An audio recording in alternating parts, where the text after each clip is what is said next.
Tuhan adalah gembalaku, takkan kekurangan aku. Terkasih di dalam Kristus, selamat pagi.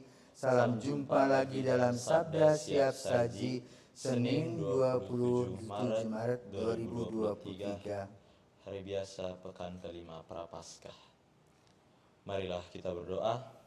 Dalam nama Bapa dan Putra dan Roh Kudus. Amin. Allah Bapa Maha Mulia, rahmat-Mu telah memperkaya hidup kami. Berkatilah kami untuk mengikuti jalan-Mu menuju kebaruan hidup, sehingga kami siap sedia menyambut kemuliaan kerajaan surga. Dengan pengantaran Yesus Kristus Putra-Mu Tuhan kami, yang bersama dengan Dikau dalam persatuan Roh Kudus, hidup dan berkuasa Allah sepanjang segala masa. Amin. Tuhan bersamamu Dan bersama roh-Mu. Inilah Injil Yesus Kristus menurut Yohanes. Dimuliakanlah Tuhan. Sekali peristiwa, Yesus pergi ke Bukit Zaitun.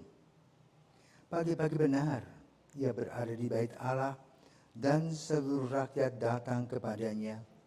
Ia duduk dan mengajar mereka.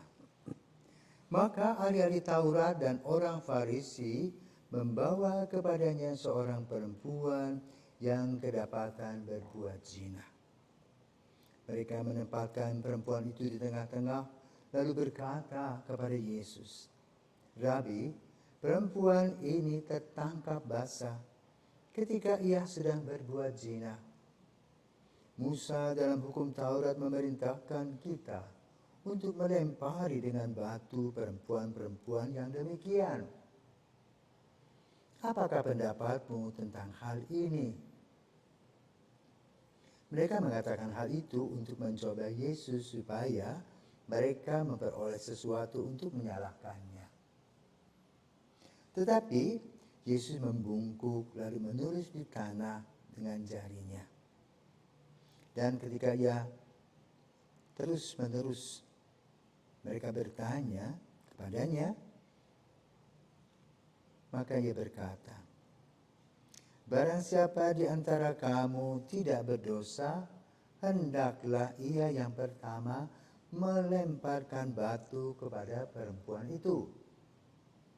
Lalu Yesus membungkuk lagi dan mengiris di tanah. Tetapi setelah mendengar perkataan itu, pergilah mereka seorang demi seorang, mulai dari yang paling tua. Akhirnya tinggallah Yesus seorang diri dengan perempuan itu yang tetap di tempatnya.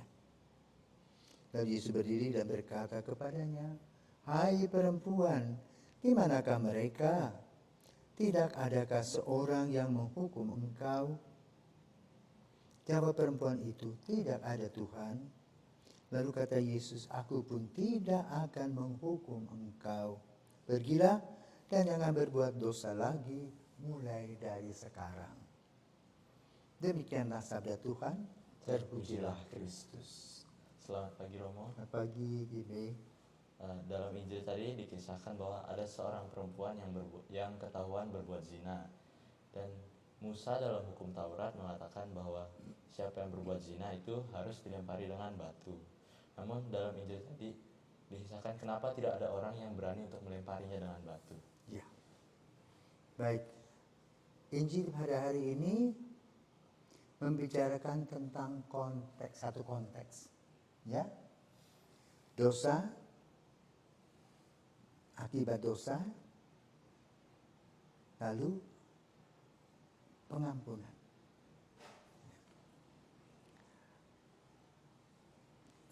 Dalam konteks yang disampaikan oleh Yohanes, konteks latar belakang dari konteks ini sebenarnya ingin menjerat Yesus melalui satu kasus di mana mereka menangkap perempuan yang sedang berbuat tidak senonoh tadi. Lalu mereka menghubungkannya dengan hukum Musa, hukum Taurat. Apa sih yang harus dibuat melalui hukum Taurat? Mereka bisa dirajam. bisa diintifada, bisa dilempari batu. Nah, kalau Yesus berkata tentang hukum Musa, apa kata mereka? Sadis loh Yesus itu. Apakah tidak ada pengampunan? Ya. Maka lalu Yesus berpikir secara logis. Sambil mengajar mereka. Dengan mengatakan apa? Barang siapa tidak berdosa, lemparlah dia dengan batu. Dan itu cara Yesus menegur. Lalu para pendengar itu merefleksi diri. Wah, aku juga orang berdosa. Maka lalu mereka satu persatu pergi. Maka tidak terjadi penghakiman itu. Lalu Yesus pun tidak bisa dipersalahkan.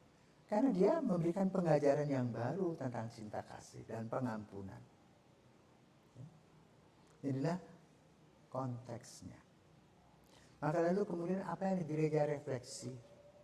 Kata-kata yang bagus. Ya. Ketika Yesus bertanya, mengapa tidak ada orang yang lempar kamu batu? Ya. Tidak ada Tuhan. Katakan tidak ada. Aku pun demikian, pergilah dan jangan berbuat dosa lagi. Nah, kalimat ini diambil oleh gereja dalam kaitan dengan sakramen taubat. Ya, jadi konteks pemikiran manusia dengan konteks pemikiran Allah itu diuraikan dalam Injil ini berbeda. Konteks manusia hakimi, hukum, gebuk. Tetapi konteks ilahi, rohani, ampuni. Dengan cara menyadarkan orang agar tidak melakukan hal yang sama. Inilah kerahiman Tuhan yang luar biasa yang kita alami dalam sakramen taubat. Ya? Maka pada masa Prapaskah ini, ayo kita pergi ke ruangan pengakuan dosa. Untuk mengakui semua kekurangan-kekurangan kita. Dan setelah kita mengakui dengan jujur semuanya, bersih total. Dan kita mulai dengan hidup yang baru kembali seperti perempuan ini. Tidak ada cerita lanjutan. Tapi kalau kita perhatikan, pasti perempuan ini tidak melakukannya lagi. Nah, itulah manusia baru. Semoga kita juga menjadi manusia baru pada masa Paskah ini. Selamat pagi, Tuhan memberkati.